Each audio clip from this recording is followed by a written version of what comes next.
사도와 같이 모이사 저희에게 분부하여 가라사대 예루살렘을 떠나지 말고 내게 들은 바 아버지의 약속하신 것을 기다리라.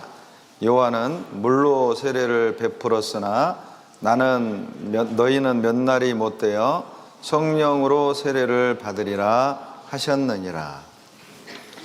예수님이 십자가에 죽으시고 3일 만에 부활하셨습니다.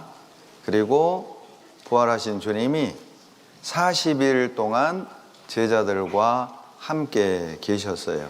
그리고 40일 동안 함께 계시면서 하나님 나라의 일을 말씀해 주셨습니다. 방금 말씀드린 내용이 바로 3절에 나옵니다. 그리고 이제 4절로 5절에서 주님이 하늘로 승천하시기 전 제자들에게 당부하는 내용입니다. 무엇을 부탁하냐면 예루살렘을 떠나지 말라는 겁니다. 언제까지 떠나지 말라고 했냐면 하나님이 약속하신 것을 받을 때까지는 떠나지 말라는 거예요. 하나님이 약속하신 것이 무엇이냐? 5절에 나오죠. 바로 성령을 약속해 주신 거예요. 그리고 제자들은 주님 말씀대로 10일 동안 예루살렘에 머물렀고, 그리고 주님이 승천하신 뒤 10일 후에 사도행전 2장에서 성령이 이 땅에 강림하십니다. 그리고 제자들 속에 성령이 임했다는 증거로 방언이 터지기 시작을 한 거예요. 자, 그렇다면 왜 예수님이 승천하시기 직전에 성령을 보내주실 것을 약속을 했을까? 그 이유가 몇 가지 있는데 이게 우리 신앙생활과 밀접한 관계가 있기 때문에 화면에 정리해 드리겠습니다. 성령을 약속하신 첫 번째 이유는 성령이 임해야만 할 수 있는 것들이 있거든요. 그러니까 성령을 받아야만 할 수 있는 일들이 있어요. 그래서 사도행전 1장 8절 말씀에 오직 성령이 너희에게 임하시면 너희가 권능을 받고, 이 권능이 영어의 파워 또는 어빌리티로 번역이 되거든요. 그러니까 힘, 능력 이런 뜻이 되겠잖아요. 단순히 어떤 힘, 어떤 능력이라기보다는 어떤 일을 할 수 있는 능력, 어떤 일을 할 수 있는 힘을 얻게 된다는 것이죠. 그러니까 성령을 받아야만 주님을 올바로 섬길 수 있고, 성령을 받아야만 행복한 신앙생활을 할 수 있고, 성령을 받아야만 죄를 이기고 승리하는 삶을 살 수 있다는 거예요. 성령이 그런 힘, 그런 능력을 준다는 겁니다. 그러니까 제자들에게 그 성령을 받기 전까지는 예루살렘을 떠나지 말라는 거예요. 그런데 만약에 제자들이 마음이 급하고 어떤 열정이 앞서서 성령을 받기 전에 예루살렘을 떠났다면 그들은 또 핍박이 있고 고난이 있고 어려움이 있을 때 또 예수님을 부인할 가능성이 있는 거예요. 베드로 같은 경우는 예수님이 십자가에 죽을 것을 말씀하실 때 베드로의 열정 대단했잖아요. 그런 일 없다고, 주님 죽는 일 우리가 허락하지 않겠다고. 그런데 그렇게 뜨거운 간증을 하고 열심히 있었던 베드로는 3번이나 예수님 부인하잖아요. 여러분, 부활하신 주님을 만나기 전 제자들은 여러분 구원 안 받은 상태라고 알고 계셔야 됩니다. 구원 받기 전인 거거든요. 사도행전 2장에서 성령을 받을 때 구원을 받은 거예요. 왜냐하면 사도행전 2장에 죄사함 받을 때 성령을 선물로 받는다고 말씀하거든요. 그러니까 성령을 받지 않고, 즉 거듭나지 않고 신앙생활하는 사람들은 어때요? 자기 열심히 있을 때는 교제도 잘하고 전도도 잘하다가도 어때요? 학교에서 어려운 일이 생기고 신앙 때문에 핍박이 있고 가정에 힘든 일이 있으면 주님을 등지고 교회를 떠난다니까요. 그러니까 성령을 받기 전까지는 예루살렘을 떠나지 말라고 한 거예요. 왜냐하면 성령을 받아야만 권능을 받아요. 죄와 싸울 수 있는 힘, 육신을 제어할 수 있는 힘, 희생하고 헌신할 수 있는 그런 파워, 힘이 생기는 거예요. 또 하나, 신앙생활은 성령의 인도함을 받는 생활이거든요. 여러분, 구원도요, 성령이 도와주셔서 우리가 구원을 얻는 겁니다. 믿으려는 의지와 믿고 구원받고자 하는 내 마음과, 그리고요, 성령님의 도우심, 하나님의 도우심으로 우리가 구원을 받은 거란 말이에요. 신앙생활도 똑같습니다. 이거 봐보세요.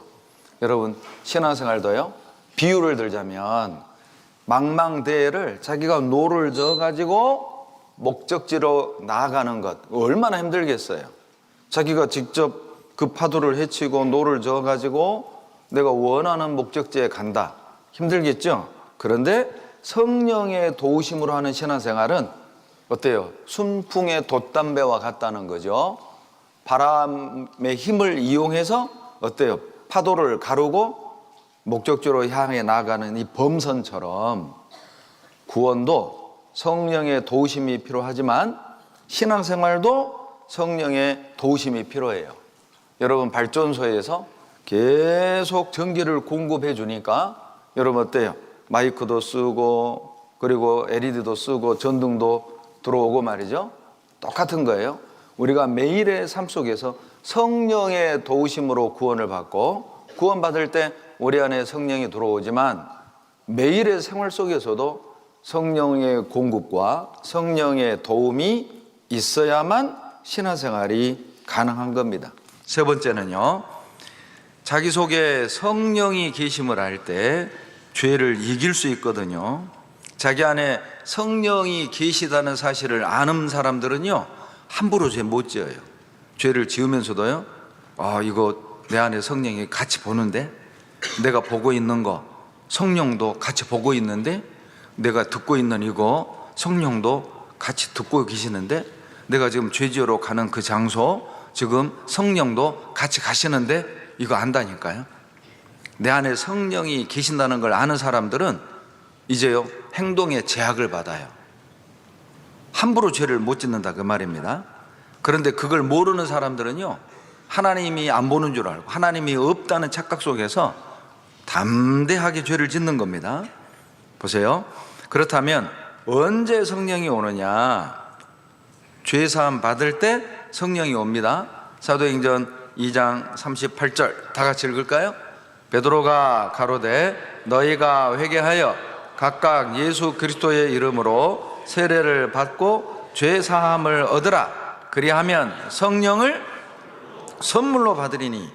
여러분, 자, 이 사도행전 2장 38절에 더 올바른, 더 좋은 번역은요, 회개하고 죄사함을 근거로 세례를 받고, 이게 더 좋은 번역이에요.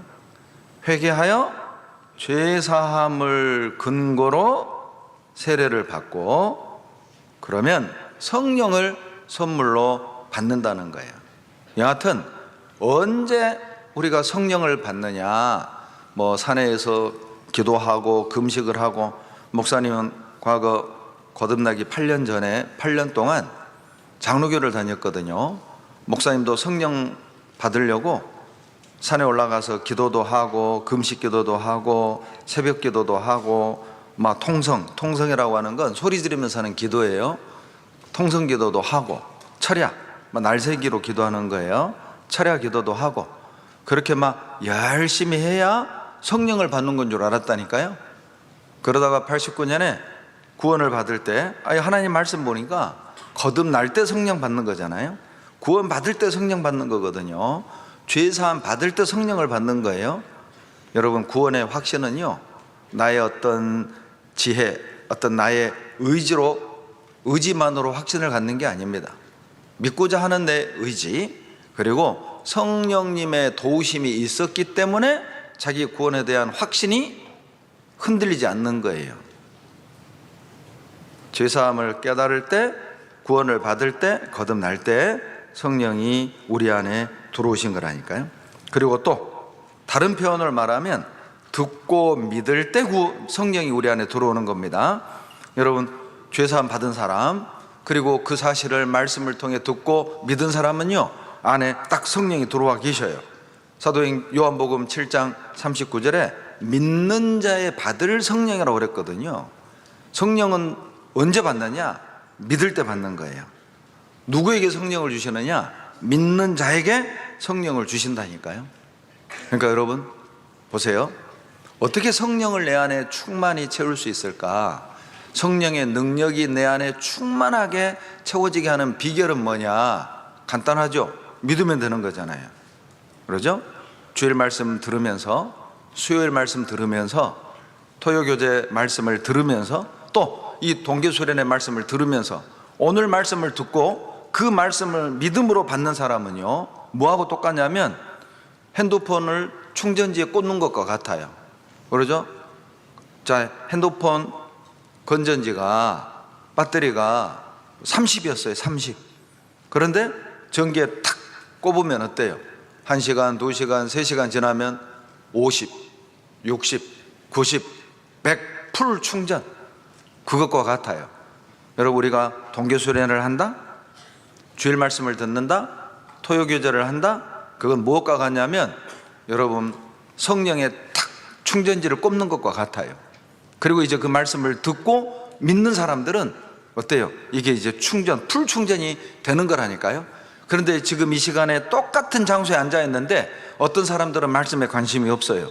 그분은 이제 계속 방전되는 거예요. 쓸모가 없어지죠. 방전된 스마트폰 쓸데없잖아요. 방전돼 버린 어때 그 전자기기는 사용이 불가하잖아요. 어떤 능력도 나타나지 않는다는 거거든요. 그러니까 여러분, 교회 생활 또 교회 안에 올바로 거하는 것이 얼마나 중요한지 아시겠죠? 어찌 보면 교회는 발전소라고 말할 수도 있어요. 교회를 통해서 하나님이 계속 주시는 말씀, 교회 안에 탁 거하는 것은 어때요? 충전지에 탁 꼽는 것과 같아요.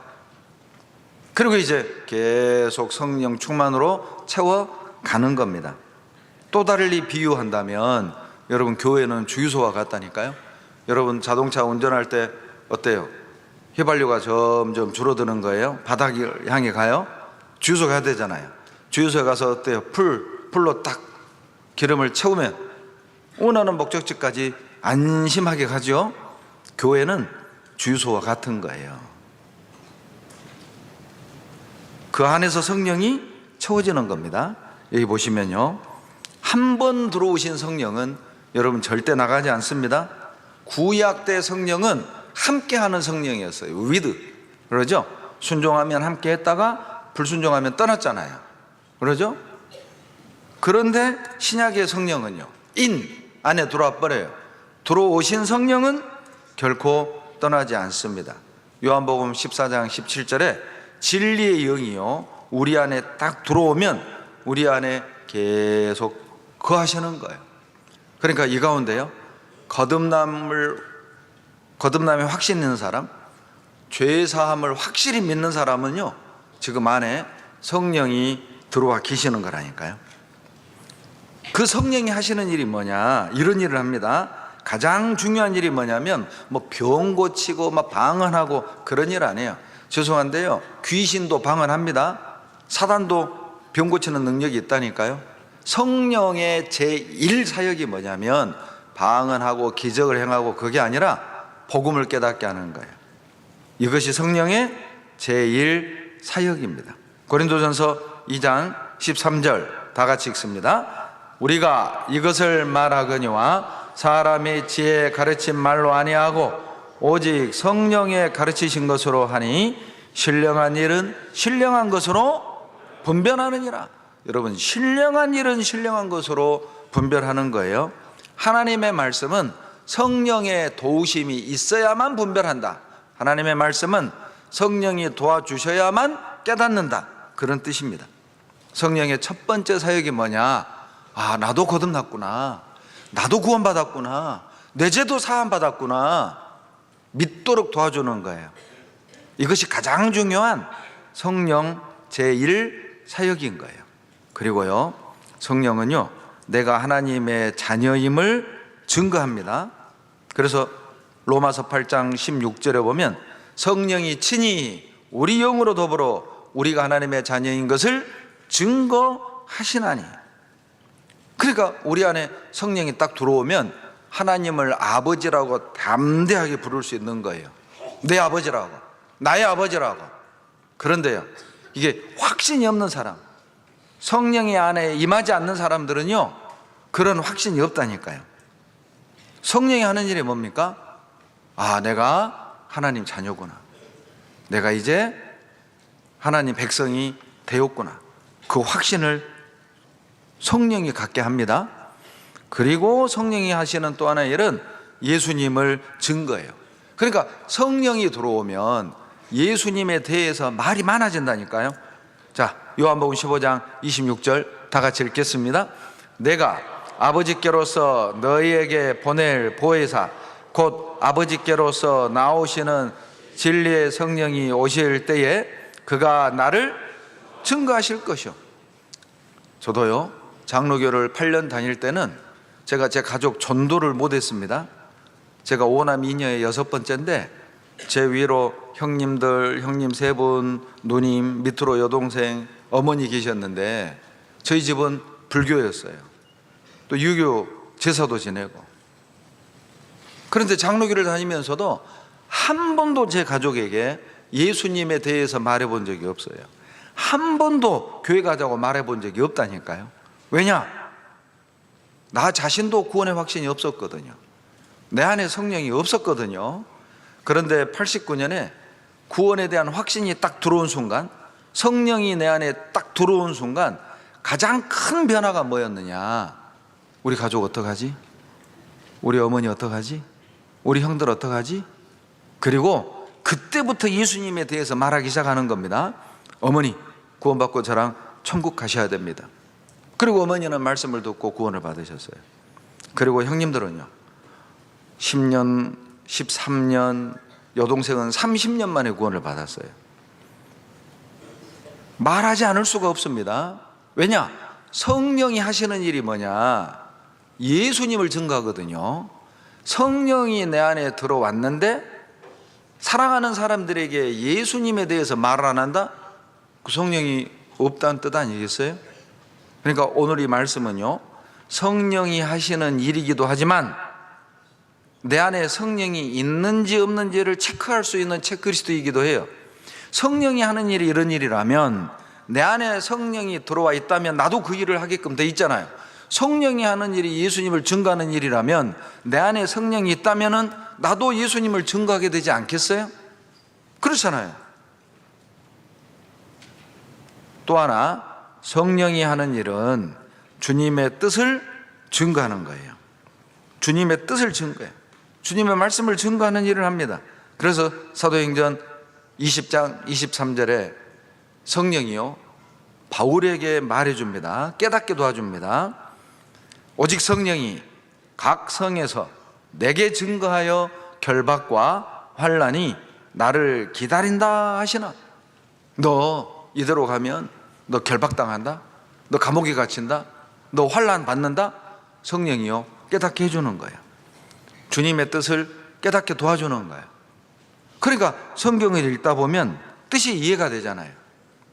제가요, 구원받고 또 하나 특징이, 변화가 뭐냐면, 제가 8년을 장로교 다니면서도 한 번을 성경을 끝까지 읽어본 적이 없습니다. 물론 지금처럼요, 새해가 딱 되잖아요. 1월 1일이 되면 작심합니다. 야, 내가 올해는 성경 한번 읽어봐야지. 그리고 창세기부터 읽어요. 그런데 6개월이 지나도 출애굽을 못하는 거예요. 막 광야에서 계속 헤매 6개월 동안. 그리고 읽은데 또 읽어. 또 읽어도 처음 읽는 것 같은 느낌? 늘 처음처럼. 안 읽은 것 같아, 안 읽은 것 같아. 어려워요, 어려워. 레위기는요, 또 얼마나 어려워요. 무슨 제사를 지내는데 막 어떤 제사는 짐승을 어떻게 죽이고, 어떤 부위는 먹고, 어떤 부위는 불태우고, 너무너무 어려운 거예요. 그러니까 레위기는요, 손을 아예 안 대. 그냥 읽었다 치고 넘어갑니다. 저만 그런 게 아니라니까요. 구원 안 받고 교회 다닌 사람은 거의 비슷해요. 그런데 89년에 구원 받고요, 성경이 읽어져요. 레위기가 이해가 돼요. 여러분 생각해 봐요. 이 성경이요, 사람 머리에서 나온 책이라면 아무리 어려워도 한 20번 반복해서 읽으면 이해된다니까요. 그런데 이 성경은요, 목사님 몇 번 읽었겠어요? 36년, 구원받은 지 36년째 됐으니까. 그런데 아직도 이해가 안 되는 부분이 있고 아직도 모르는 부분이 있어요. 이거는요, 성령을 받아야만 깨닫는 하나님의 말씀이라니까요. 그러니까 구원받으면 여러분 주님의 뜻이요, 이해됩니다. 말씀을 읽다 보면 와닿는 게 막 있잖아요. 또 이렇게 동교수련의 말씀을 듣다 보면 어떤 말씀이 확 들어오면 어때요? 아, 그래, 나도 원래 그렇게 살아봐야지. 순식간에 딱 바뀌어버리잖아요. 이게 우리 그리스도인들의 가능성입니다. 여러분, 우리가요 언제 어떤 말씀에 사로잡힐지 모릅니다. 많은 말씀이 우리를 바꿔놓는 게 아니라 한 말씀이 탁 꽂히잖아요. 인생이 바뀌어요. 그러니까 어떤 말씀이 내 마음에 꽂힐지 모르니까 우리는 말씀이 있는 곳마다 가야 돼. 가서 앉아 있으면요, 졸다가도 꽂힌다니까요. 졸다가도 꽂혀요. 성령이 하는 일이 그거거든요. 주님의 뜻을 깨닫게 도와줘요. 그리고 또 하나, 성령이 하는 일이 뭐냐면 하나 되게 합니다. 하나 되게. 그러니까 구원받은 사람들은요 하나 된다니까요. 고린도전서 12장 13절 다 같이 읽겠습니다. 우리가 유대인이나 헬라인이나 종이나 자유자나 다 한 성령으로 세례를 받아 한 몸이 되었고 또 다 한 성령을 마시게 하셨느니라. 성령을 받은 사람은 한 몸이다. 한 몸. 여러분, 한 몸이라는 말이 무슨 뜻이에요? 재밌는 예화가 있습니다. 여러분, 머리가 둘인데 몸은 하나예요. 자, 이 사람 두 사람일까요? 한 사람일까요? 자, 두 사람인지 한 사람인지 아는 방법이 간단해요. 자, 오른쪽 발가락에 뜨거운 물을 부었어요. 그런데 오른쪽 머리만 아 뜨거 하고 왼쪽 머리는 헤헤헤 웃는 거예요. 자, 두 사람이 한 사람이에요? 두 사람이에요. 이제 아시겠죠? 한 몸이라는 게 어떤 뜻이죠? 함께 아파하고 함께 기뻐해요. 그러니까 어때요? 성령 받고 구원받은 사람은요, 형제자매들이 누구 전도해가지고 구원받았다 같이 기뻐하잖아요. 어떤 형제자매들이 고난을 받는다 그럼 같이 아파하잖아요. 그것이 내 안에 성령이 있다는 증거라니까요. 어떤 일이 있어서 때로는 아파서 교회를 못 나갔어요. 그럼 어때요? 궁금해.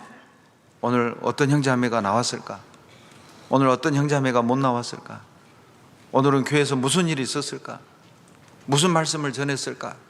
막 궁금하잖아요. 그것이요, 성령이 내 안에 들어왔다는 뜻이라니까요.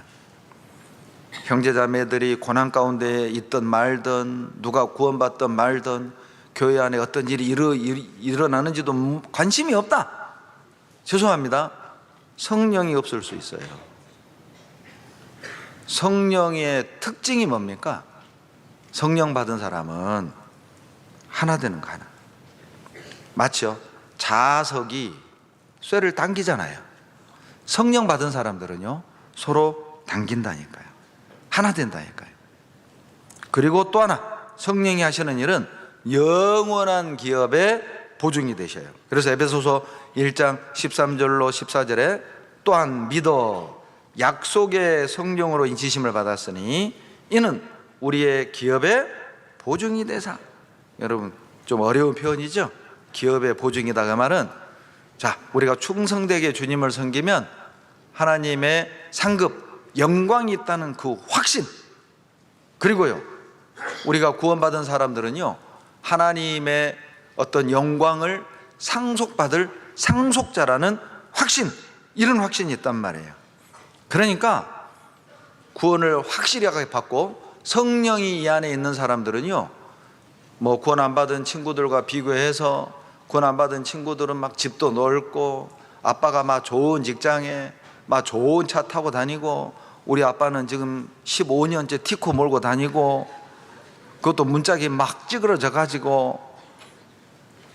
그래도요, 성령이 안에 확실하게 임한 사람들은 영원한 기업의 보증이라고 그랬잖아요. 하나님 앞에 내가 상속자라는 확신이 있기 때문에 부럽지 않다니까요. 괜찮다니까요. 이 말이 그런 뜻입니다. 세상 것을 보고 나는 어쩌다가 이런 부모 만나가지고, 나는 어쩌다가 이렇게 생겨가지고, 나는 어쩌다가 이런 머리를 가져가지고. 여러분, 그렇게 우울해하지 않습니다. 성령이 안에 있는 사람들은요, 어때요? 영원한 기업의 보증이 있다니까요. 예를 하나 들어볼까요? 여러분, 자, 여러분이요, 적금을 들고 있어요. 그런데 지금은 먹을 것이 없어서 라면 먹고 살아요. 때로는 굶어. 돈이 없으니까 학원도 못 가, 여행도 못 가. 그런데 한 달 뒤면 10억짜리 적금을 타. 여러분, 그게 확실하게 보증만 된다면 지금 라면 먹는 게 슬퍼요, 괜찮아요? 여행 못 가는 게 슬퍼요, 괜찮아요? 괜찮다니까요. 그게 성령이 하는 일이라니까요. 성령을 받은 사람은 여러분, 외형적으로는 우리가 가난할 수 있어요. 못날 수 있어요. 더 어려운 환경에 처할 수 있어요. 이방인보단 말이죠. 그러나 내 안에 성령이 있는 사람은 괜찮아요.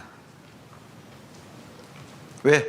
올해는 영원한 기업의 상속자니까. 여러분이 만약에 삼성그룹의 상속자라고 해봐. 여러분이 그럴 일은 없는데, 죽었다 깨나도 그런 일은 없지만은 그런 재밌는 희망적인 가정을 한번 해봅시다. 여러분이요, 상속자라고 해봐요. 그런데 뭐 지금은 차도 없고 집도 없어요. 그런데 막 이재용 회장이 돌아가시기만 하면은 내가 그 삼성을 물려받아. 여러분, 지금 자동차 없는 거 서러워요, 괜찮아요? 거 봐요. 성령 받으면 그렇다니까요. 괜찮다니까. 또 하나, 성령이 하는 일이 뭐냐? 여러분, 말씀을 깨닫게 합니다. 그래서 요한복음 16장 13절 다 같이 읽겠습니다. 그러나 진리의 성령이 오시면 그가 너희를 모든 진리 가운데로 인도하시리니 그가 자의로 말하지 않고 오직 듣는 것을 말하시며 장래의 일을 너희에게 알리시리라. 성령이 오면은요, 진리 가운데로 인도해 주셔요. 장래의 일을 알게 해 주셔요. 하나님의 말씀을 깨닫게 도와주셔요. 그리고요, 하나님이요, 성경에 보면 성령은 무엇과 같다. 성령을요, 사물과 이렇게 빗대어 설명한 구절이 많습니다. 왜냐하면 그 사물들의 특징을 통해서 성령이 하는 일, 그리고 성령이 어떤 분인지를 설명해 주는 겁니다. 자, 몇 가지 오늘 말씀드릴게요. 자, 성령이 어떤 분이냐? 비둘기를 가지고 성령을 하시는 일을, 성령이 어떤 분인지를 설명합니다. 마태복음 3장 16절 찾아보겠습니다. 성경 마태복음 3장 16절. 성경 없는 친구들은 화면 보세요. 마태복음 3장 16절.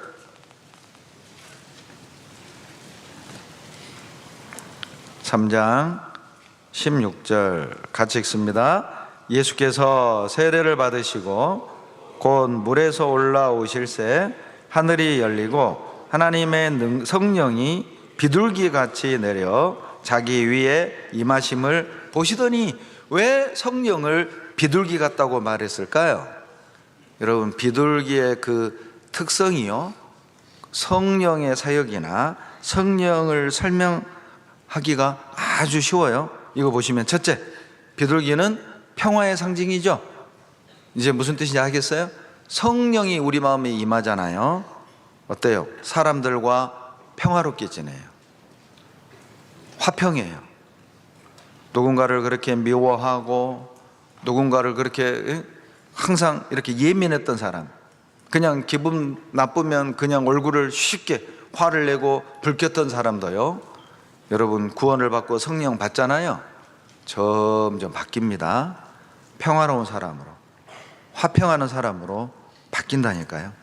그리고요, 여러분 비둘기는 회귀 본능이 아주 강하죠. 수백 킬로 데려가서 거기에서 탁 풀어 놓잖아요. 그러면 정확히 자기 집으로 돌아오는 능력이 있습니다. 여러분 성령이 딱 임한 사람들은, 확실하게 구원받은 사람들은요, 시험을 받아서 교회를 떠나고 또 세상으로 갈 때도 있지만 반드시 돌아옵니다.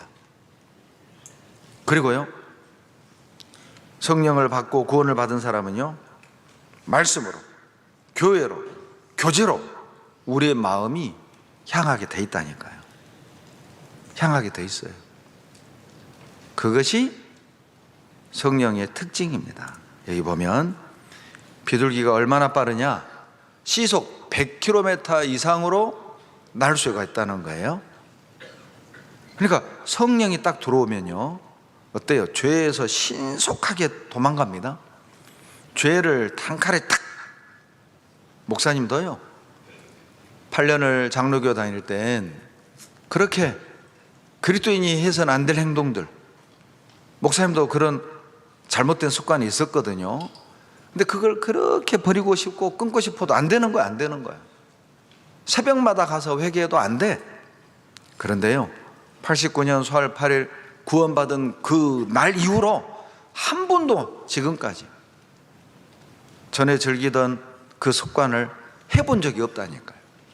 술을 마셔본 적이 없고 도박을 해본 적이 없고, 여러분 식으로 말하면 게임인 거죠.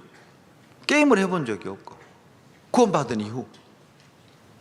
물론 목사님 같은 경우는 구원받고 단번에 정리하고 변화된 케이스입니다. 또 사람의 상태에 따라서 어떤 분은 뭐 3개월 만에 6개월 만에 죄를 버렸다고 해요. 그러나 분명한 건 뭐냐면, 성령이 들어와 계시면 반드시 죄로부터 멀어진다. 신속하게 죄로부터 돌아서게 돼 있다니까요. 그리고요, 이 비둘기는요, 이 목 옆에 소낭이라는 주머니가 있는데 여기에서 젖과 비슷한 분비물이 나온대요. 이것 때문에 계절의 변화 없이 새끼를 치고 번식을 할 수 있다는 겁니다. 그것을 피전 밀크라고 해요. 피전 밀크. 이게 여러분 성령은요, 성령이 우리 안에 딱 들어오잖아요. 베드로전서 2장 2절에 신령한 젖을 사모하게 되어 있습니다. 그 신령한 젖이 무엇입니까? 말씀입니다. 여러분 구원받은 사람들은 말씀을 찾게 돼 있어요. 말씀을 듣게 돼 있습니다. 말씀을 읽게 돼 있습니다. 그리고 말씀을 들을수록, 말씀을 읽을수록, 말씀을 접할수록 성장하는 거예요. 그리고 비둘기의 또 하나의 특징 중에 하나가 뭐냐면 일편단심이에요. 일부일체제라고 해요. 그리고 암컷이 수컷이 죽잖아요. 끝까지 홀로 살다 죽는다고 그러잖아요. 일편단심. 여러분 성령이 우리 안에 딱 들어오잖아요. 오직 주님만을 사랑합니다. 양다리 걸치는 게 안 되는 거예요. 주님도 사랑하고 게임도 사랑하고, 이거 괴로워야 정상입니다. 주님도 사랑하고 게임도 사랑하는데 아무렇지도 않다? 성령이 없다는 뜻이에요. 여러분 내 안에 성령이 있다면 주님도 사랑하고 게임도 사랑하고 주님도 사랑하고 죄도 즐긴다면 여러분 괴로워야 됩니다. 그리고요, 이 비둘기가 얼마나 지능이 높냐면 거울 속에 비친 자기 모습을요, 자기 자신으로 인식할 지능을 갖는데요. 어떤 동물은요, 거울 앞에 보면 거울 속에 자기 모습을 보고 지가 놀라는 동물들 많잖아요. 자기인 줄 인식을 못하는 동물들이 많습니다. 그런데 비둘기는 거울 속에 자기를 자기로 인식한다는 거예요. 무슨 말입니까? 여러분 우리가 성령을 딱 받잖아요. 형제 자매들끼리 서로 싸우고 반목하고 싫어하고 미워하다가도 어때요? 말씀 앞에 딱 서면, 기도하려고 딱 눈을 감으면 어때요? 싸울 때는 형제가 잘못이야, 자매가 잘못이야, 너가 먼저 용서를 빌어, 그러면 용서해 줄게. 그런 어떤 자존심, 그런 고집 있을 수 있잖아요. 그런데 성령을 받은 사람은 말씀을 딱 듣는 순간, 기도하려고 눈을 감는 순간 자기가 보입니다. 아, 내가 너무했구나, 내가 잘못했구나. 이게 성령의 또 하나의 특징이라니까요. 여러분, 성령을요 바람으로도 설명을 합니다. 사도행전 2장 1절로 2절에요 오순절날 성령이 강림할 때 2절 봐봐요. 사도행전 2장 2절에 강한 바람 같은 소리가 있다고 그랬거든요. 그리고 4절에 성령을 충만하게 받아요.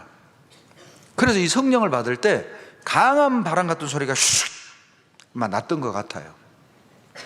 아마 주변에 바람이 슉 불었던 것도 같고요.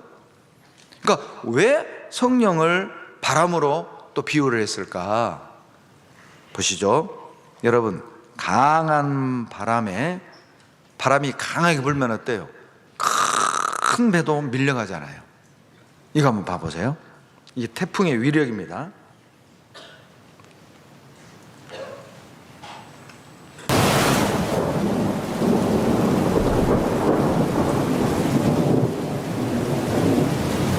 얼마나 바람이 세게 불던지요, 못 끌어요. 사람 날아가는 거 보세요. 태풍이. 자, 왜 이제 성령을 바람이라고 했는지 아시겠죠? 여러분, 성령을 딱 받잖아요. 내가 가고 싶은 대로 못 간다니까요. 성령이 이끄는 대로, 성령이 부는 대로 우리의 마음과 우리의 걸음이요 그 가운데 끌려가는 거예요. 성령 받은 사람은 자기가 가고 싶은 곳으로 가지 않습니다. 하나님이 기뻐하는 곳으로 가죠. 그래서 성령을 바람이라고 하는 거예요. 말씀이 있는 곳으로, 교제가 있는 곳으로, 봉사가 있는 곳으로 우리를 몰아간다니까요. 여기도 어때요? 이렇게 수천 명의 지금 형제자매들이 와 계십니다. 6천 명이 넘게 지금 수양관에 계셔요. 이 많은 형제자매들이 어때요? 어떤 형제자매는 부모님께 떠밀려서, 어떤 형제자매는 용돈 받고, 어떤 형제자매는 또 다른 딜을 해서 뭐 여기에 와 계신 분도 있지만은, 그러나 대부분은 어때요? 끌려가는 거예요. 성령의 바람이 부는 대로, 말씀이 있는 곳으로, 당연히 가는 곳으로. 그리고 기대를 가지고 오는 형제자매도 많습니다. 야, 이번 동계는 무슨 말씀 해주실까? 자, 이번 동계는 내가 어떤 말씀을 2026년 표대 말씀으로 삼을까? 여러분, 표대 말씀 정했습니까? 예, 목사님도 정했어요.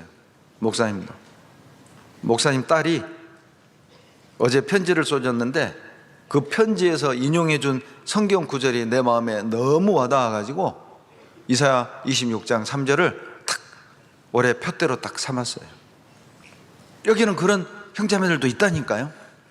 야, 이번 동계 때는 어떤 말씀을 주실까? 그래서 성령을 바람이라고 하는 거예요. 바람. 여러분, 바람은요 눈에 안 보입니다. 성령은 눈에 안 보이잖아요. 그러나 나뭇가지가 흔드는 걸 보면, 아, 바람이 있구나 아는 것처럼 어때요?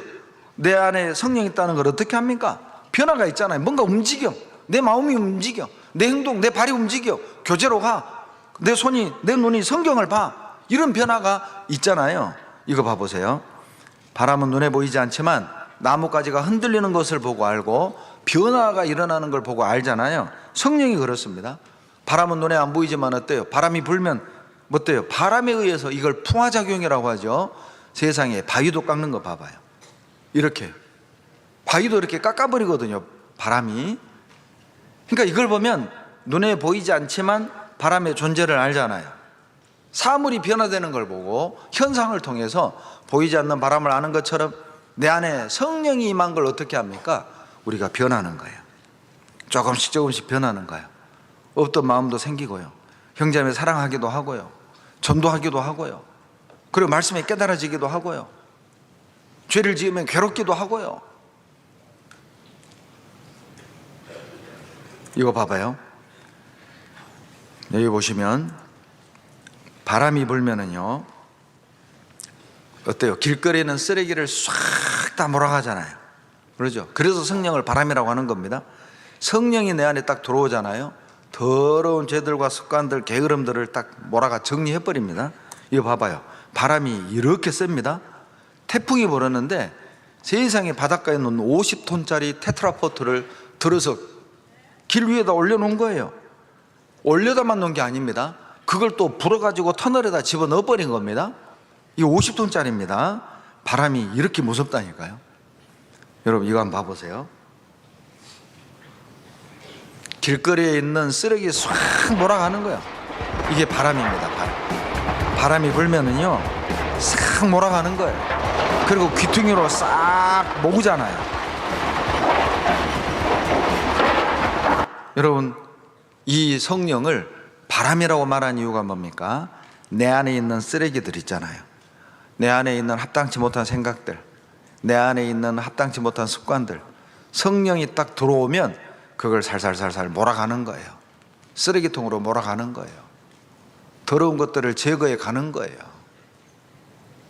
그래서 성령을 바람이라고 하는 겁니다. 여러분 바람은요 우리가 원하는 대로 부는 게 아니에요. 동쪽에서 불어주세요, 서쪽에서 불어주세요, 내가 원하는 대로 바람 부는 게 아니잖아요. 여러분 성령은 우리 뜻이 아닌 하나님의 뜻대로 역사하는 거예요.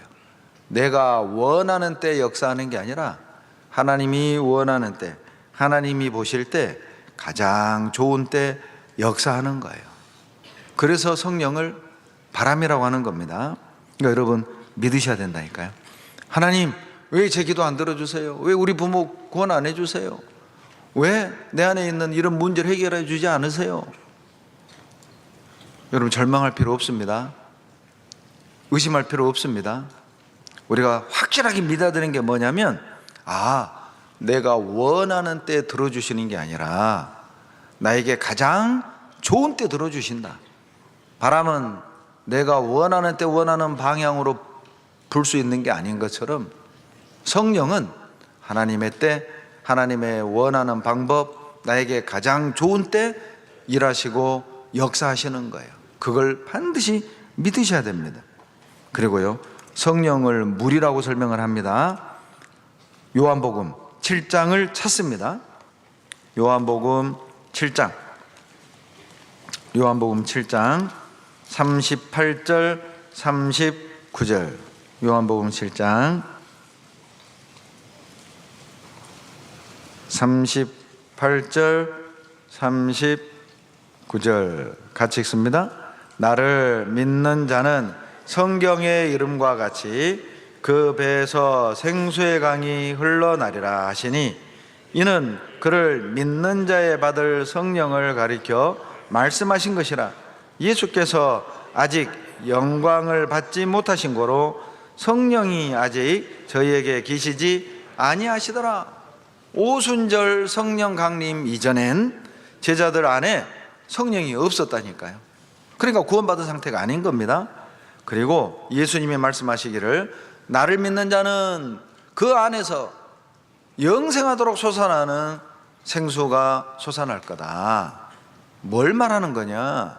바로 믿는 자가 받을 성령을 생수로 설명하는 거예요. 자, 왜 성령을 물로 설명할까요? 보시죠. 물은 깨끗게 하잖아요. 설거지 할 때 어때요? 저는요 물로 설거지 할 때마다 신기해요. 왜 물은 이 더러운 것들을 다 묻어가지고 제거해 주는 걸까? 어떤 능력이 있는 걸까? 왜 물은 접착력이 있는 걸까? 어떤 원리로 더러운 것들을 다 닦아내는 거지? 목사님은 그 설거지 할 때마다 그게 항상 궁금해. 왜 물은 닦여지는 걸까? 왜 물로 하면 더러운 것들이 다 씻겨나가는 걸까? 여러분 성령이 우리 안에 딱 들어오잖아요. 더러운 것들이 씻겨나갑니다. 깨끗해집니다. 그래서 성령을 물로 설명하는 거예요. 그리고요 물 없으면 사람 죽잖아요.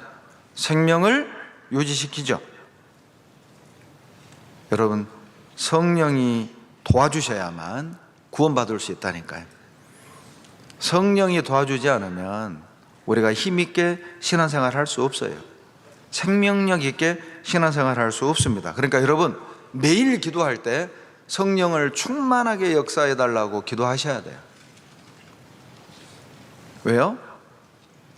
물이 없으면 생명을 유지할 수 없는 것처럼 성령을 매일 공급받지 않으면 우리는 힘있게 살아갈 수 없기 때문입니다. 그리고요, 물은 새로운 출발을 상징합니다. 노아의 홍수가 뭘 설명합니까? 죄로 가득 찬 세상 물로 싹 쓸어버리고, 어때요? 노아의 여덟 식구로 새롭게 출발했잖아요. 애굽에서 탈출하고 홍해바다 딱 갈라서 바닷속을 딱 지나왔잖아요. 그리고 어때요? 물을 합쳐서 애굽 사람 다 죽였죠? 쫓아오는 군대를. 새로운 출발을 의미하잖아요. 여러분, 성령이 딱 우리 안에 들어오면 여러분 새롭게 살 수 있어요. 새로운 인생을 살 수 있어요.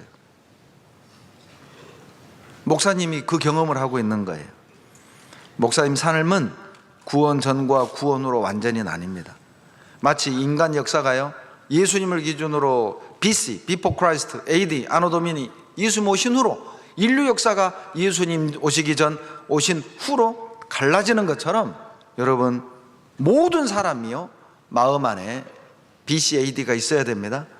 예수님이 구세주로 내 안에 들어오시기 전 BC, 내 인생의 BC, 그리고 내 인생의 AD. 예수님이 내 삶의 구세주로 들어오신 이후 하나님이 내 삶을 변화시켜 놨어요. 나의 삶을 완전히 바꿔놨다니까요. 여러분, 구원받으면 성령이 우리 안에 딱 임하잖아요. 새롭게 출발하는 거예요. 제가 아는 어떤 형제님은요, 게임광이요, 게임광. 교회 학교 왔다가 집에만 가면은 성경책 던져놓고 계속 방에 들어가서 문 걸어 잠그고 게임만 하는 거예요. 그래서 그 부모는 자기 아들하고 딸이 구원 아닌 줄 알았대요. 그러던 어느 날요, 이 형제가 어떤 말씀이 마음에 탁 꽂힌 겁니다. 그 길로 게임을 싹 지워버리고 지금은 대기업에 취직해가지고 교회 임원하고 있다니까요. 성령이 있는 사람은, 성령이 안에 내재되어 있는 사람들은 어느 날 어때요? 말씀이 싹 들어가면 싹 씻어버린다. 그리고 새롭게 출발할 수 있어요. 여러분, 물은요, 보세요, 낮은 곳으로 흐르죠? 물은 늘 높은 곳에서 낮은 곳으로 흐릅니다. 무슨 말인지 아시겠죠? 성령 있는 사람의 특징이 뭐냐? 겸손합니다. 형제자매를 나보다 더 낮게 여겨요. 성령 없는 사람들이 어떤 사람이냐? 형제자매를 무시해요. 공부 못하는 걸로, 뭐 옷이 그렇게 명품이 아닌 걸로, 외모가 초라한 걸로. 여러분, 교회에서는 교회학교 내에 왕따 그런 거 없죠? 제가 깜짝 놀랐습니다. 세상에 교회 안에 왕따가 있다고. 유치부 때부터요, 교회 안에서 이렇게 쭉 같이 자라온 형제자매들하고 최근에 이사 오거나 최근에 구원받아가지고 부모 따라온 이 형제자매들이 못 어울리는 거예요. 자기들끼리만 똘똘 뭉쳐가지고. 이건 성령이 정말 있는지 없는지 확인해 봐야 돼. 성령의 특징 중에 하나가 뭐냐? 누가 와도 어울린단 말이에요. 여러분, 물은요, 어떤 그릇에다 담아도 어때요? 형태가 딱 변하잖아요. 동그란 그릇에 물을 부어봐요, 물이 동그랗게 돼요. 네모난 그릇에 물 부어봐요, 네모로 변해요. 무슨 말입니까? 성령 받은 사람은 어느 교회를 가든 어떤 형제자매를 만나든 교제가 된다고. 하나가 된다고요. 성령이 딱 들어오면 여러분 겸손합니다. 그리고 순종합니다. 부모 말씀에 예, 선생님 말씀에 예. 그런데 성령이 없는 사람의 특징이 뭐냐? 왜 내가 해야 돼? 왜 그렇게 해야 돼? 왜 머리 염색하면 안 돼요? 왜 이거 뭐라고 그러지? 문신? 타투하면 안 되는 거예요? 왜? 성령이 임하면 말씀 앞에 예, 부모님께 예, 선생님께 예, 이게 된다니까요. 그리고요, 물은요, 다양한 환경에서 다양한 모습으로 변화하죠? 조금 전 말씀드린 것처럼 동그란 그릇에 물을 부으면 동그랗게, 세모난 그릇에 물을 부으면 세모나게, 그러죠? 어떤 교회를 가든 어떤 형제자매를 만나든 교제가 되고 적응이 되잖아요. 그게 성령 받은 사람들의 모습입니다. 여러분, 해외 선교를 나가보면은요, 처음 만난 형제자매들이에요. 그리고 언어도 안 통해, 민족성도 달라, 문화도 달라. 그런데 오래전부터 만난 형제자매처럼 교제가 되고, 함께 봉사를 하고, 함께 찬양을 하고, 함께 전도를 하고. 저는요, 해외 선교를 나갈 때마다 그걸 느낍니다. 아, 성령이 정말 우리 안에 계시구나. 성령 받은 사람들은 초면인데 교제가 돼. 여러분, 재밌는 그 실화가 있었습니다. 제가 과거에 섬기던 교회에 중학교 양호교사 선생님이 계셨어요. 근데 이 자매님이요, 엄청 전도를 열심히 잘합니다. 그런데 그 학교 교감 선생님이 천주교인이에요. 얼마나 우리 자매님을 막 핍박을 하는지 이단이라고. 그런데 여름방학 때요, 동남아 연수를 갔다가 이렇게 돌아오는 길에 홍콩을 들린 거예요. 홍콩이 우리 홍콩 교회가 있거든요. 홍콩 교회 집사님이 홍콩에서 제일 큰 찻집을 운영을 합니다. 한국 사람들이 홍콩에 여행을 가면 그 집사님 가게에 꼭 들리는 게 코스래요. 그 학교 선생님들도 그 찻집에 들렸대요. 그런데 그 홍콩 교회 집사님이요, 그 가게 벽에다가 막 홍정현 목사님, 이요한 목사님, 소도수 목사님 막 사인 다 붙여놓은 거, 덕지덕지. 내 거는 안 붙여놨더라고요. 분명히 내가 사인해 줬는데. 그런데 이제 이 자매님이 가게 들어간 순간 목사님들 사인을 본 거잖아요. 그리고 우리 말씀 달력이 있죠. 말씀 들어있는 달력, 그게 딱 걸려있는 거예요. 조그만하게 물었답니다. 여기 사장님이 누구예요? 예, 저분인데요. 쫓아간 거예요.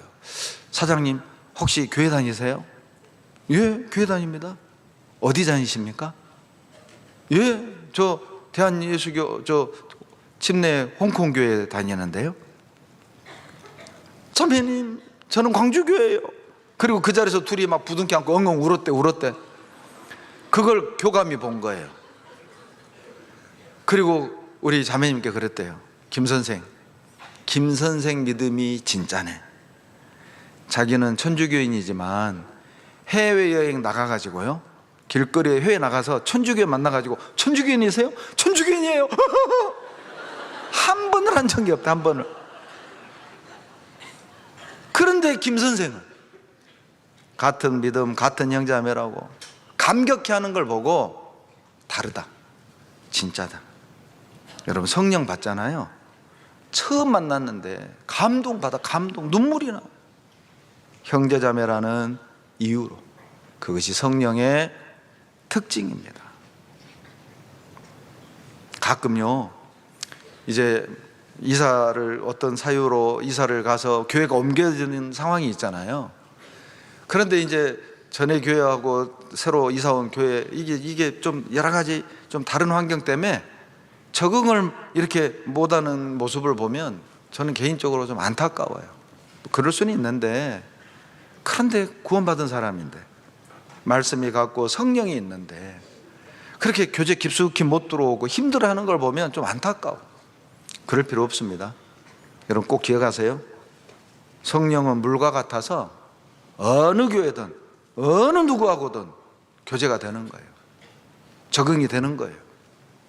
그걸 알고 계시면 더 빨리 적응됩니다. 그리고요, 왜 성령을 물으라고 했냐면, 여러분 물은요 온도 조절하죠. 여러분 성령을 딱 받잖아요, 온도 조절됩니다. 우리 형제자매들 중에도 막 욱하는 형제자매들 있죠. 그러죠. 막 쉽게 부모에게 짜증내고 화를 내고 친구들에게도 막 화를 내는 그런 사람들 있잖아요. 근데 성령 딱 받잖아요, 그 화가 조절이 되는 거예요. 분노가 조절이 되는 거예요. 아, 내가 이러면 안 되지. 사랑은 오래 참고잖아요. 주님 사랑 깨닫고 주님 사랑 받은 사람의 먼저 나타나는 열매가 뭐냐? 참아져요. 절제가 돼요. 그게 성령의 능력이라니까요. 그리고요, 여러분 이 물은 힘이 있습니다. 큰 배도 막 몰고 가는 거 봐요. 쓰나미 보셨죠? 쓰나미. 일본 쓰나미 2011년. 막 쓰나미가 불어닥치니까 어때요? 마을이 초토화가 됐습니다. 집도 다 부셔버리잖아요. 물은요, 그런 힘이 있어요. 성령은 우리 안에 쓸데없는 것들을 다 부서뜨리는 힘이 있어요. 그리고 성령은요, 우리 마음을 움직이는 힘이 있어요. 여러분, 어느 순간이 딱 되잖아요. 성령이 우리 마음을 움직여 놓습니다. 게임에서 교회로, 게임에서 말씀으로, 유튜브에서 교제로 우리 마음을 딱 옮겨 놓는다니까요. 그리고요, 이 물은 갈증을 해결해 주잖아요. 성령은 우리 문제를 해결해 줍니다. 우리 안에 있는 여러 가지 어떤 가정적인 문제, 또 학교 안의 문제, 교회 안에서 여러 가지 문제 있을 수 있잖아요. 정말 성령을 의지하고 성령을 충만히 받잖아요. 놀랍게도 해결되는 거예요. 그러니까 주일날, 수요일날, 토요교제, 이 동계수련회를 빠져서는 안 된 이유입니다. 왜요? 이 말씀을 듣는 자들이 성령 받는다고 그랬잖아요. 말씀을 잘 듣고 잘 믿잖아요. 그러면 성령이 내 안에 더 충만히 역사하고 성령이 내 안에 충만히 거하면 여러분, 이런 많은 개인적인 문제들이 풀어진다니까요. 그리고요, 성령을 옷으로 설명을 했습니다. 누가복음 24장 49절 다 같이 읽겠습니다. 볼지어다 내가 내 아버지의 약속하신 것을 너희에게 보내리니 너희는 위로부터 능력을 입히올 때까지 이 성에 유하라 하시니라. 여러분, 성령을요, 입히올 때까지라고 표현을 한 겁니다. 입힌다는 건 뭐예요? 옷을 이렇게 딱 걸치는 걸 입는다고 하는 거잖아요. 성령이요, 우리를 이렇게 딱 감싸고 덧입는 걸 표현을 한 거예요. 여러분, 성령을 옷처럼 입는다고 설명한 이유가 있습니다. 봐봐요. 옷을 보면은요, 그 사람의 신분, 그 사람의 역할을 알 수 있어요. 예를 들면 이거예요. 군복을 입었네요. 이 사람 누구예요? 군인이에요. 경찰복을 입었네요. 이 사람 누구예요?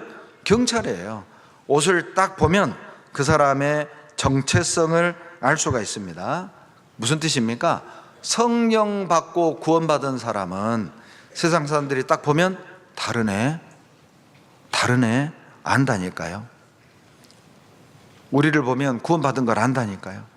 우리가 말하는 거, 행동하는 거. 여러분이 학교에서요, 우리가 조금만 그리스도인답게 살잖아요.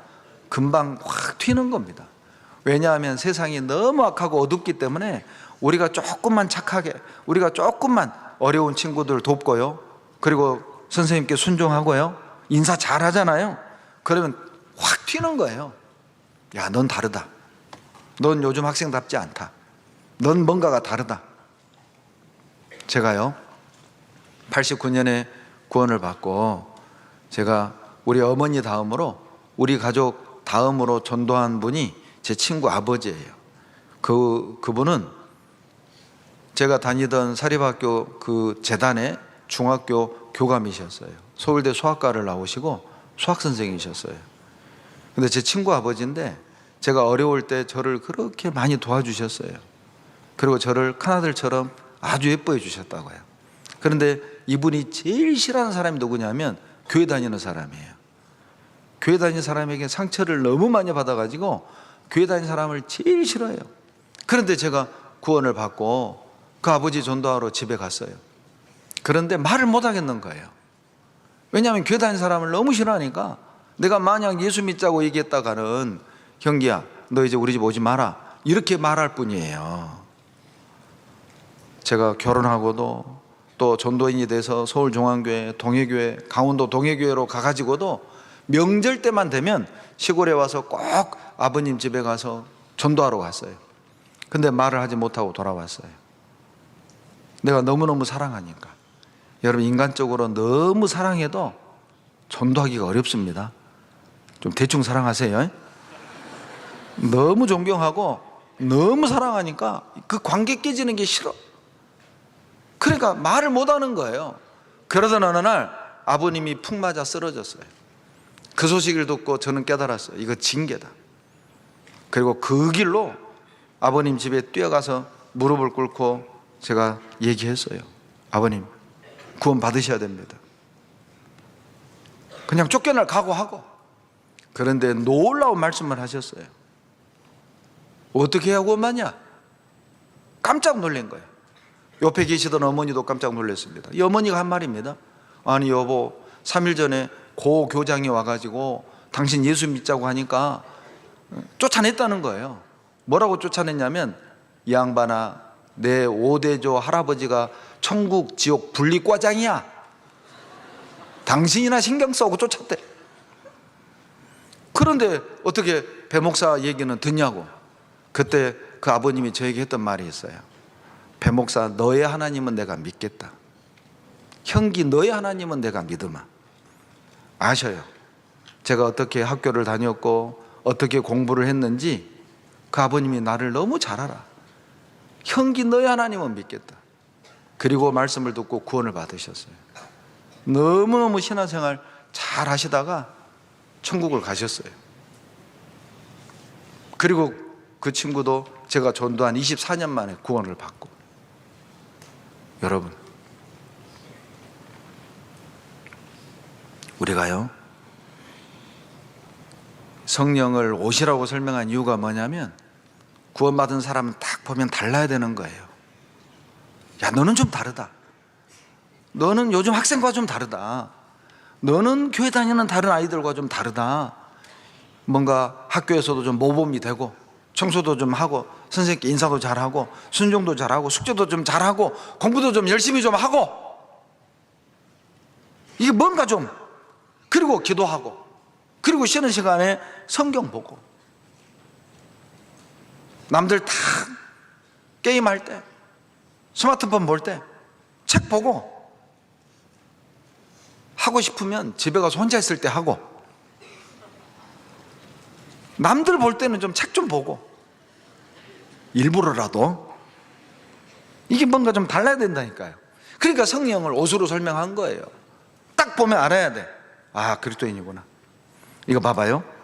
로마서 8장 15절로 16절에 다 같이 읽겠습니다. 너희는 다시 무소하는 종의 영을 받지 아니하였고 양자의 영을 받았으므로 아바 아버지라 부르짖느니라. 성령이 친히 우리 영으로 더불어 우리가 하나님의 자녀인 것을 증거하시나니. 예. 여러분, 성령이 내가 하나님 자녀인 걸 증거한다는 게 뭡니까? 성령 받은 사람은 하나님 자녀답게 산다, 그 말이에요. 딱 보면 아, 하나님 자녀네, 안다, 그 말이에요. 그리고요, 성령을 옷으로 설명한 이유가 뭔지 아세요? 옷은 보호해주잖아요. 이거 봐봐요. 우주에 나가는데 우주복을 안 입는다? 죽는 겁니다. 불 끌어가는데 소방옷을 안 입는다? 죽는 거예요. 우주복, 소방옷, 이건 뭐예요? 보호해 주는 거잖아요. 여러분, 성령은요, 우리 마음과 생각 지켜줍니다. 성령은 우리 마음과 생각을 지켜줍니다. 우리의 삶을 지켜줍니다. 사단의 시험과 유혹으로부터 지켜줍니다. 그러니까 성령을 매일 공급받아야 돼. 그러니까 매일 성경을 읽어야 돼요. 성경을 읽을 때 성령을 공급받거든요. 매일 수요일이나 토요일이나 주일 교제에 빠져서는 안 된 이유가 뭡니까? 교회를 통해서 성령을 공급받거든요. 계속 공급을 받아야 보호받고 안전하다니까요. 그리고요, 옷으로 성령을 설명하는 또 하나의 이유가 뭐냐면, 여러분, 옷은 매일 입어야 되잖아요. 매일 새 옷으로 입죠. 그러죠? 그러니까 매일 기도해야 되는 거예요. 매일 묵상해야 되는 거예요. 그것이 뭐예요? 성령의 옷을 입는 겁니다. 여러분, 이제 인식을 바꾸세요. 여러분, 내가 기도할 때 성령 옷을 입는다, 이렇게 머리에 그리시라고. 여러분, 성경을 읽을 때 내가 성령의 옷을 입는다, 이 상상을 하시라고요. 교제를 갈 때 아, 내가 지금 성령의 옷을 입는다, 이렇게 생각을 하시라고요. 지금 여러분 눈 뜨고 이 말씀을 들을 때 성령의 옷을 입는다, 이렇게 상상하시라고요. 지금 졸고 있다, 옷 벗고 있는 거야. 지금 어떤 친구는 다 벗었어. 지금 처음부터 끝까지, 지금 처음부터 끝까지 다 벗고 있어. 지금 내가 누구라고는 말 않겠어요. 아주 가까이 있어요. 이 강당에서 제일 가까운 거리에 있어요. 여러분, 눈 뜨고 말씀을 잘 듣는 게 뭐냐면 옷을 입는 거라니까. 그렇게 상상하시라니까요. 기도할 때 나 옷 입고 있다. 묵상할 때 나 옷 입고 있다. 형제자매와 교제할 때 나 옷 입고 있다. 예? 묵상 안 할 때, 기도 안 할 때 나 벗고 있다. 생각해 봐요. 그리고요, 여러분, 헌옷은 옛 옷은 벗고 새 옷 입어야 되잖아요. 그게 뭐예요? 에베소서 4장 22절로 24절입니다. 다 같이 읽습니다. 너희는 육의 욕심을 따라 썩어져가는 구습을 좇는 옛사람을 벗어버리고 오직 심령으로 새롭게 되어 하나님을 따라 의와 진리의 거룩함으로 지으심을 받은 새 사람을 입으라. 옛사람을 벗고 새 사람은 입는 겁니다. 여러분, 성령이 우리 안에 딱 들어오잖아요. 옛날 습관 버리고 새로운 습관, 기도하는 습관, 묵상하는 습관, 봉사하는 습관, 교제하는 습관, 새 옷을 준다니까요. 새 옷을 입으라고. 그래야 새 사람이 되는 거예요. 새 옷을 입어야 여러분 새로운 삶을 살 수가 있습니다. 여러분, 헌옷 좋아요, 새 옷 좋아요? 그러니까 제발 새 옷 입으라고. 옛 거 버리고. 아셨죠? 그리고요, 성령을 기름으로 설명을 했습니다. 사도행전 10장 38절에 성령을 기름 붓듯 한다고 그랬거든요. 자, 왜 성령을 기름으로 비유를 했을까? 여러분, 구약시대에 기름을 붓는 사람은 세 종류입니다. 왕, 선지자, 그리고 제사장이에요. 왕, 선지자, 제사장은 기름을 부어서 세우는 거예요. 이제 왜 성령을 기름 붓듯 했다고 표현한지 아시겠죠? 성령을 받으면 구별되는 겁니다. 여러분, 우리가 성령을 받을 때 왕족이 되는 겁니다. 여러분, 우리는 왕족이에요. 성령을 딱 받을 때 여러분, 우리는요 복음의 제사장이라니까요. 그걸 아셔야 됩니다. 여러분, 물어봅시다. 왕족은 왕족처럼 살아야 돼요? 노숙자처럼 살아야 돼요? 그러죠. 여러분, 왕족은 쓰는 언어가 고급스러워요? 저급해요? 그러죠. 여러분, 왕족은 옷을 기품 있게 입어야 아무렇게나 입어요? 거봐요. 여러분, 왕족입니다. 자, 옆 사람 보고 따라서 하세요. 당신은 왕족입니다. 당신은 왕자입니다. 당신은 공주입니다. 예, 공주같이 안 생겼지만 공주라니까요. 그러니까 말하고 행동하는 게 제발 왕족 같아야 됩니다. 그러니까 성령이 임했다? 여러분, 왕족 된 거예요. 왜? 기름 부을 때 여러분, 왕과 제사장과 그리고 누구죠? 선지자입니다. 선지자. 기름을 붓는다니까요. 그 구별되는 거죠. 성령이 우리에게 딱 임하잖아요. 여러분, 구별됩니다. 친구들하고 구별돼요. 목사님도 친구가 참 많습니다. 그런데 목사님이 구원받은 순간, 어느 순간 지금도 친구들하고 사이는 좋지만 딱 선이 그어져 있어요. 함께 할 수 없는 영역이 생겨버렸어요. 그러나 지금도 친구들끼리 서로 신뢰를 하고 왕래합니다. 그러나 구원받지 않은 친구들과 저와의 보이지 않는 선이 딱 있어요. 그걸 저는 넘지 않습니다. 그 친구들도 알아요. 배 목사는 여기까지.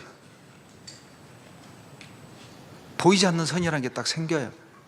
성령이 딱 기름 붓듯 해버리면 이방인 친구들에게 갈 수 없는 장소가 생기고, 이방인 친구들과 나눌 수 없는 대화가 생기고, 이방인 친구들과 함께 마실 수 없는 것들이 생겨요. 구별돼 버려요. 그게 성령이 내 안에 임했다는 뜻이에요. 그리고요, 여러분, 과거의 기름은요 치료하는 도구거든요. 그래서 누가복음 10장 34절에 선한 그 사마리아인이 어때요? 강도 맞는 사람에게 기름을 딱 상처에 부어주잖아요. 치료하는 거거든요. 이제 왜 성령을 기름으로 설명한 줄 아시겠죠? 성령을 받으면 치료됩니다. 성령을 받으면 여러분 회복이 돼요. 목사님은 우울감도 있었고 외로웠어요. 왜냐하면 국민학교 3학년 때, 죄송합니다, 목사님은 국민학교 세대입니다. 국민학교 3학년 때 아버지가 돌아가셨어요. 국민학교 2학년 때 큰형님이 돌아가셨어요. 제일 사랑했던 형 아버지가 국민학교 2학년 3학년 때 돌아가셨어요. 그리고 어머니는 이제 생계를 꾸려야 되니까 일을 하러 막 다니시는 거예요. 그러니까 저를 누가 돌봐줄 사람이 없잖아요. 그러니까 밤이 되면 이거 외롭고 집에 가면 혼자니까 배고플 때도 많았고 그런 어떤 내 마음에 허전함이 있었어요. 그리고 친구들 보면 부러워. 저 친구는 아버지가 있는 게 부럽고, 저 친구는 아빠가 자동차가 있는 게 부럽고, 저 친구는 항상 명절이 되면 새 옷을, 그걸 설빔이라고 그래요. 설빔. 설이나 추석이 되면은 새 옷을 사죠. 목사님 세대는 태권도 주먹 지킨 추리닝, 그게요 명절의 최고의 새 옷이었어요. 여기 이렇게 줄 딱 두 줄 그어져 있고 등에가 태권도 주먹 팍 찍힌 거, 그게 막 명절 때마다 아주 부러운 옷. 그러나 목사님은 그런 새 옷을 입을 수가 없었어요. 그런데 목사님이 딱 성령을 통해 구원을 받은 후 그런 외로움이 사라졌어요. 세상과 비교해서 우울감이 사라졌어요. 하나님이 나를 치유하셨어요. 하나님이 나를 회복시켰어요. 그게 중요한 게 아닌 거잖아요. 구원 안 받은 사람에게 중요한 건 좋은 옷, 좋은 집, 좋은 차, 세계여행 다니는 거, 좋은 신발 신는 거. 구원 안 받은 사람들에게 중요한 건 그거죠. 그러나 구원받은 우리에게 중요한 것은요, 하나님의 은혜, 십자가, 우리가 깨달은 이 복음, 형제자매 교회, 이 말씀. 그러니 세상적인 것이 없어도 외롭지 않고 부럽지 않고 슬프지 않고, 그래서 성령을 기름 붓듯 했다고 하는 겁니다. 회복시켜 주는 겁니다. 그리고 기름은요 불을 밝히는 거잖아요. 여러분, 성령이 딱 들어오면 밝아집니다. 감사가 되고 찬양을 하고 과거보다는 더 밝아지는 거예요. 그리고요, 기름은 부드럽게 하거든요. 성령 받은 사람 마음은 좀 더 부드러워지잖아요. 그러죠? 또 덜 예민하고 덜 짜증내고, 그러죠? 자기를 한번 잘 봐봐요. 그리고 기름은요 넘쳐 흘러야 됩니다. 그래서 시편 133편 2절, 자, 다 같이 읽겠습니다. 머리에 있는 보배로운 기름이 수염 곧 아론의 수염에 흘러서 그 옷깃까지 내린 것 같고, 머리에서부터 기름이 흘러서 수염에 흘러서 그리고 이 옷깃까지 뚝뚝 떨어지는 거예요. 머리에서부터. 여러분, 이 머리가요 예수님입니다. 에베소서 1장 23절에 예수님이 교회의 머리라고 그랬잖아요. 그러니까 머리는 예수님, 몸은 교회니까 어때요? 예수님으로부터 성령이요 어때요? 옷깃, 교회 갓 구원받은 사람, 가난한 사람, 저 밑에 있는 형제자매까지 그 성령이요 끝까지 흘러서 뚝뚝 떨어지는 거예요. 이게 무슨 뜻인지 아시겠죠? 교회 안에 붙어만 있으면 성령을 받습니다. 교회 안에 연결만 있으면 성령의 능력을 경험하게 돼 있어요. 그러니 여러분이 교회를 무슨 일이 있어도 떠나면 안 돼요. 그리고요, 성령을 비로 설명을 했습니다. 이른 비를 너희에게 적당하게 주시리니, 요엘서 2장 23절이죠. 이걸 신약에서 인용을 합니다. 성령을 비로 설명하고 있습니다. 여러분, 가뭄에 내리는 비는 어때요? 죽어가던 농작물을 살리잖아요. 그러죠? 성령이 딱 임하잖아요. 생명력이 회복이 됩니다. 살맛 나는 세상이라는 걸 알게 돼요. 제가 아는 어떤 집사님은요 조폭 두목이었어요.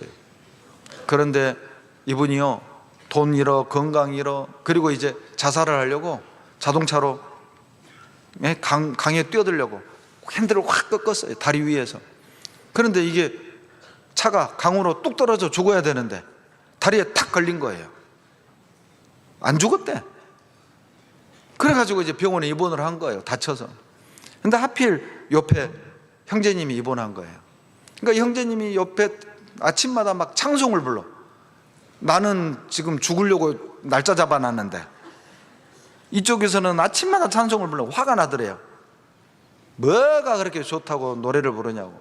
좋지요. 뭐가 좋냐고. 구원받으면 좋지요. 어떻게 구원받냐고. 하필 그 병원 바로 옆이 우리 교회였어요. 환자복을 입고 슬리퍼를 신고 그리고 목사님이 와가지고 상담을 받고 구원을 받았어요.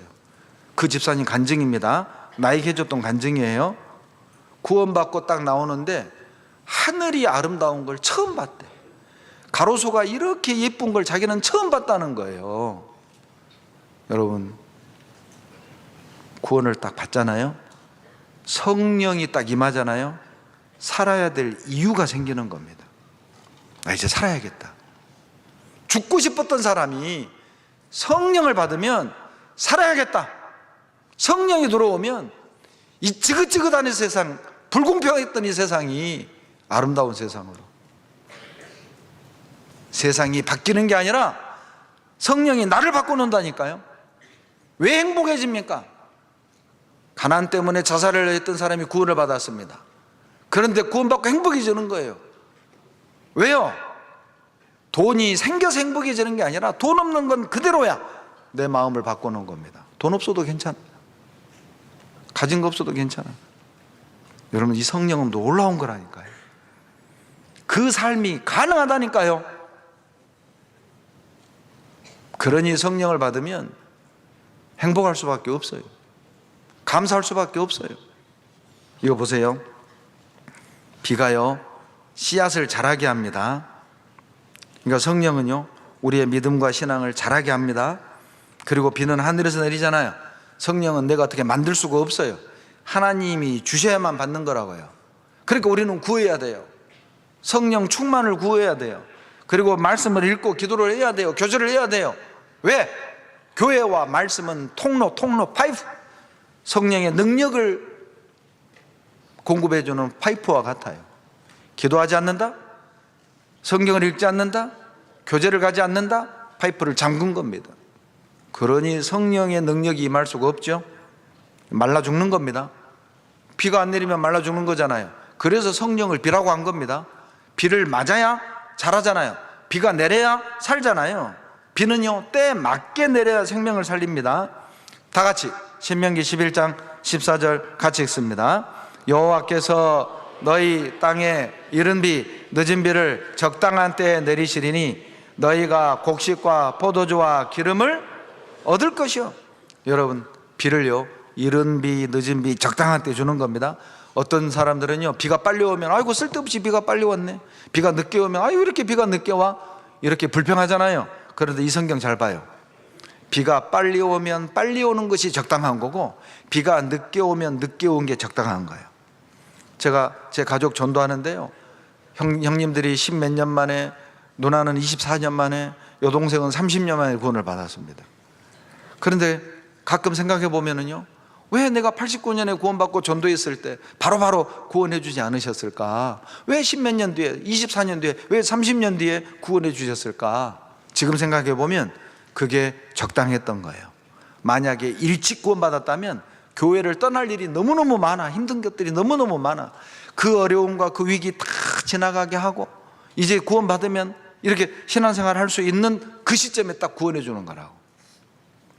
그러니 내 가족이, 내 친구가 내가 전도했을 때 바로 구원 안 받는다고 해가지고 막 슬퍼하거나 절망하거나 절대 포기하지 말아요. 적당한 때 구원해 주셔요. 이거 봐봐요. 이게 이스라엘 날씨입니다. 1, 2월이 우기입니다. 이때 겨울비가 내려요. 소나기가. 이때 물을 많이 저장하게 돼요, 땅이. 그리고 3, 4월도 우기입니다. 이때 내리는 비를 늦은 비라고 그래요. 이 늦은 비는요, 곡식이 잘 익게 만들어요. 그리고 5월부터 9월까지는 건기예요. 비가 안 내려요. 그리고 10월부터 12월까지도 우기인데 이때 내리는 비가 바로 이른 비예요. 이 비는요, 땅을 부드럽게 해서 밭이 잘 갈게 하고 씨를 내리면, 뿌리면 씨가 뿌리로 확 내리게 하는 비예요. 그러니까 이른 비, 늦은 비, 적당한 때. 이른 비는 씨를 뿌리게 하는 비, 뿌리를 잘 내리게 하는 비. 늦은 비는 열매를 잘 맺게 하고 곡식을 맺게 하는 비. 적당한 때 주시는 거라. 여러분, 비는요, 넘쳐 흘러서 강을 이룹니다. 봐봐요. 비가요, 모이면 이렇게 무섭게 강이 됩니다.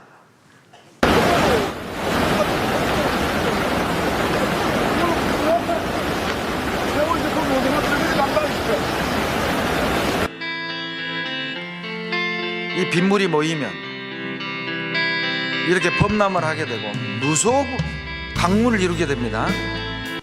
보세요, 여러분, 이 비가요 방울방울들이 모여서 강을 이루고 엄청난 일을 해내는 것처럼요, 우리가 우리 옆 사람을 보면은요 별거 없는 그런 가느다란 빛처럼 보이지만 이 빗물이 모여봐요. 이 강당이 지금 몇 명입니까? 수천 명 있잖아요. 우리가 이렇게 모이면 엄청난 일 해낸다니까요. 이거 봐봐요. 목사님이 좋아하는 그림입니다. 무슨 그림인지 알아맞혀봐요. 알아맞히면 일찍 끝낼게요.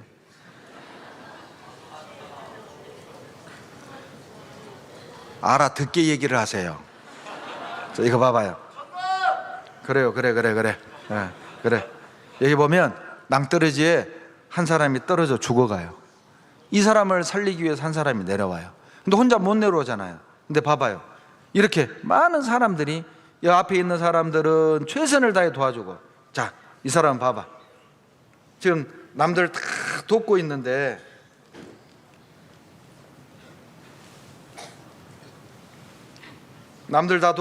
핸드폰 보고 있고 싸우고 있고, 그래 아프다는 핑계 대고, 그래 염려하고 있고 놀러 가고 있고. 자, 여러분은 어디쯤 있어요? 나는 어디쯤 있어요? 여러분, 우리가요 별거 아니지만 이렇게 힘을 모으잖아요. 힘을 모으면 봐봐요, 별거 아닌 우리지만 누군가를 살릴 수 있다니까요. 죽어가는 누군가를 여러분 살릴 수 있어요. 혼자 할 수 없는 일을 우리가 함께 하잖아요. 성령 받은 사람들이 함께 하면 생각지 않은 능력이 나타납니다. 이렇게 봐보세요.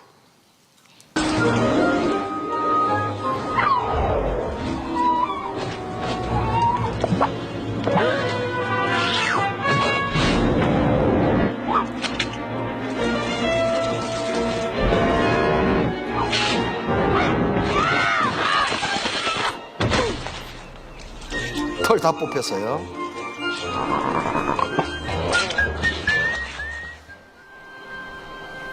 이렇게 약한 펭귄들이지만 연약한 이 펭귄들이 딱 뭉치잖아요. 놀라운 능력이 나타납니다. 범거려도 이겨요.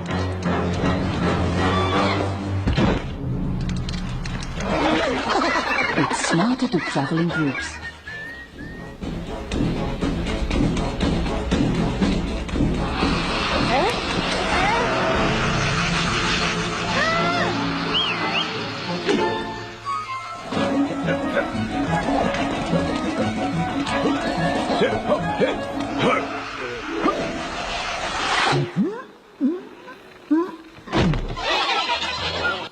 여러분, 성령을 비라고 말씀한 이유입니다. 이 빗방울들이 모이면은요 강물을 이루고, 강물이요 막 집도 무너뜨리잖아요. 생각지 않은 힘, 생각지 않은 능력이 나타나는 겁니다. 그리고 성령을요 도장으로 설명합니다. 에베소서 1장 13절에 보면 성령으로 인쳤다, 이 인이 도장입니다.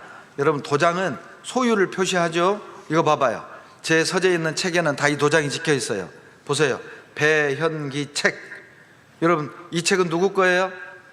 거 봐요, 도장은 소유를 설명하는 거예요. 성령으로 인을 쳤다는 말은, 여러분 내 안에 성령이 있다는 말은 이제 나는 누구 거다? 나는 누구 거다? 하나님 거다, 그 말이에요. 나는 하나님 겁니다. 결혼은 내 주인이 누구다? 하나님이라니까요. 그러니까 내 마음대로 살면 돼요, 안 돼요? 내 마음대로 사는 게 불가능합니다. 왜요? 우리는 주님의 것이 됐어요. 어떻게 알아요? 성령이 우리 안에 임하셨잖아요. 주님의 것이라는 표시입니다. 그리고 여기 보시면요, 도장은요 진짜냐 가짜냐를 증명하는 겁니다. 그리고 도장은 보호를 의미하는 거예요.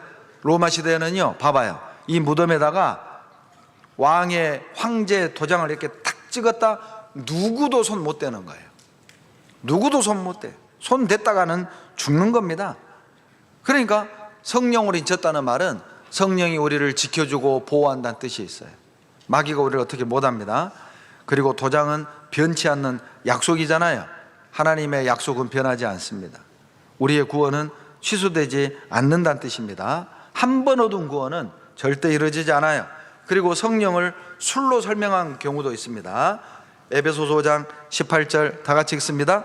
술 취하지 말라. 이는 방탕한 것이니 오직 성령의 충만함을 받으라. 여러분, 이 술 취하는 것과 성령 충만을 빗대어 설명하거든요. 여러분, 술을 좋아해야 술 충만이 되듯이, 그러죠?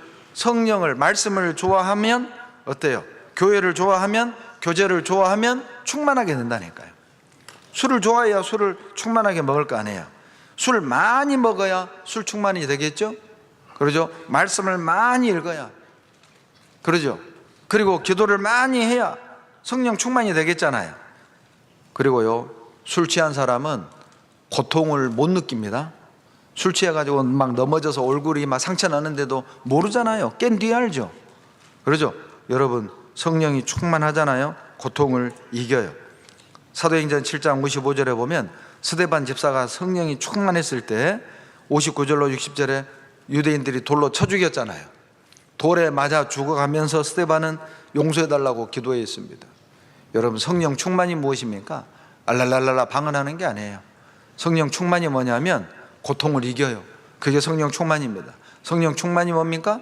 안수하면 병 낫는 게 성령 충만이 아니에요. 여러분, 나라에게 고통을 주는 사람을 용서하는 거예요. 그게 성령 충만이라니까요. 성령 충만하면 용서됩니다. 성령 충만하면 사랑할 수 없는 사람도 사랑할 수 있다니까요. 그리고요, 술 취한 사람은 용감해지죠. 여러분, 성령 받은 사람은 용감하게 전도합니다. 그리고요, 술 취한 사람은 주변에 술 친구 많잖아요. 구원받은 사람들은 구원받은 친구들을 많이 사귀는 거예요. 옆에 봐봐요. 이거 다 우리 친구잖아. 옆에 봐봐요. 이렇게 많은 친구들이 있어요. 이번에 여러분 친구가 6천 명이 여기 왔어요 지금. 예? 구원받은 사람들은요, 그리스도인 친구들이 많습니다. 그래서 사도행전 11장 24절 다 같이 읽겠습니다. 바나바는 착한 사람이요 성령과 믿음이 충만한 자라. 이에 큰 무리가 적게 더하더라. 성령이 충만할 때 구원받은 사람들이 더해졌잖아요. 그리스도인들이 더해졌잖아요. 좋은 친구들이 더 많아진다니까요.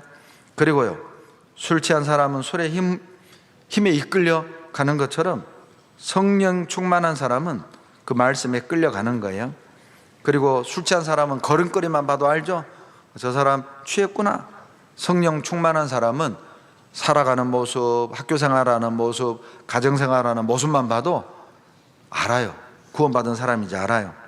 그리고요, 술 취하면은요, 취중 진담이라고 하잖아요. 속얘기 다 하는 겁니다. 그러죠? 성령 충만하면 어때요? 진실돼요. 자기 속에 있는 걸 하나님께 다 고하게 되어 있습니다. 그리고 술 취한 사람은 다른 사람에게 막 술 먹이라고 하잖아요. 마셔 막 술 권하잖아요. 그러죠? 성령 충만한 사람은 강권합니다. 누가복음 14장 23절에 강권하여 여호와의 집에 쳐와요. 듣기 싫어해도 핍박해도 그래도 들어보자고. 그게 성령 충만한 뜻이에요.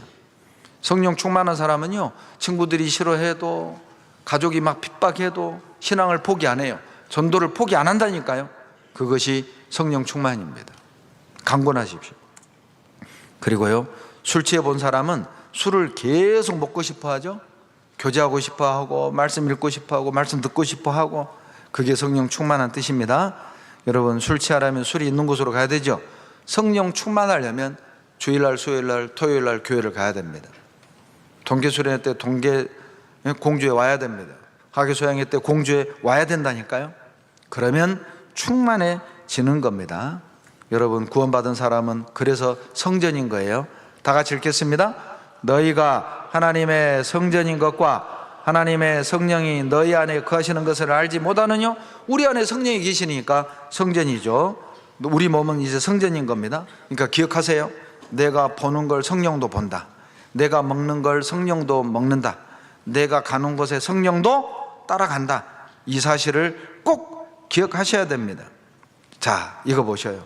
저는 이 그림 너무 좋아요. 우리는 보이지 않지만 주님께서, 성령께서 이렇게 우리가 아플 때, 큰 일을 당할 때, 기쁜 일이 있을 때, 고민하고 염려할 때, 보세요. 이거 봐봐요. 이거 봐봐요. 얼른. 이렇게 함께 하십니다. 예. 자, 그래서 이거 보시면요. 고린도후서 6장 14절에 믿지 않는 자와 멍에를 같이 하지 마라. 빛과 어둠이 어찌 사귀냐. 믿는 자 믿지 않는 자가 어찌 상관할 수 있느냐. 우리는 성전인데 다 같이 읽습니다. 지혜로운 자와 동행하면 지혜를 얻고 미련한 자와 사귀면 해를 받습니다. 그래서 구원받은 친구를 사귀십시오. 그리고 정말 나쁜 친구는 거리를 두셔야 됩니다. 보세요. 이렇게 그리스도인들을 가까이 하십시오. 그러면 지혜를 얻습니다. 평안하고 행복한 신앙생활을 할 수 있습니다.